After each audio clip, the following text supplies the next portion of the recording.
When my body was being dismembered, my fiance was helping my cousin choose her wedding dress. When he received my distress call, he said with disgust, "I hope you never come back. You can die with the bastard in your belly. Don't ever call me again. The mentioning of your name makes me sick." After that, he found a body part of me in a water tank on the rooftop of a hotel. He thought it was a prank, so he actually ordered white lilies and candles to be delivered to my doorstep.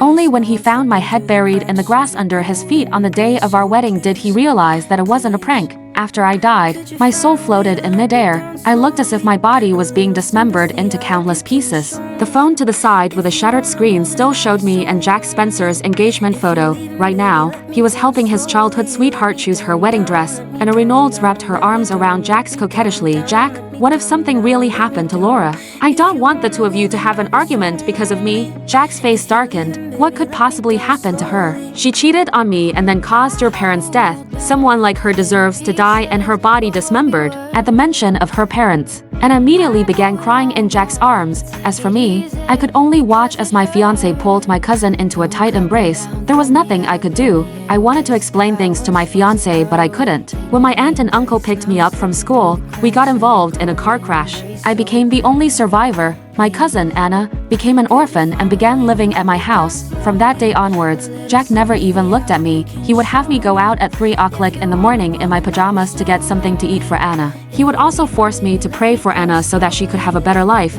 I was also a victim of the car crash, but to Jack, I was more like the inflictor. Jack wiped the tears from the corners of Anna's eyes and kissed her cheeks. He was my fiance, but he would never kiss me. All he would do was vent his lust out on me. Even if I cried out loud, he would still not care about me. Anna was wearing a white wedding dress and all the members of staff complimented her on how good she looked. They would say that she was the most beautiful bride they had ever seen. Jack also looked at her with eyes full of affection. This was a scene that I had seen countless times in my dreams. I would wear the wedding dress he had specifically ordered for me, put the ring on me, and live a happy married life now. All of that had turned to ash. Anna said with a smile, "Let's get Laura to be my bridesmaid when we get married. She is my cousin after all." Jack had been smiling, but his face darkened when he heard my name. He then said in a cold voice, "She's not worthy of being your cousin. Her presence is a humiliation to our wedding. Don't bring that up again." I knew he hated me to the guts, but hearing those words myself still made my heart ache. The words were like knives stabbing into my heart.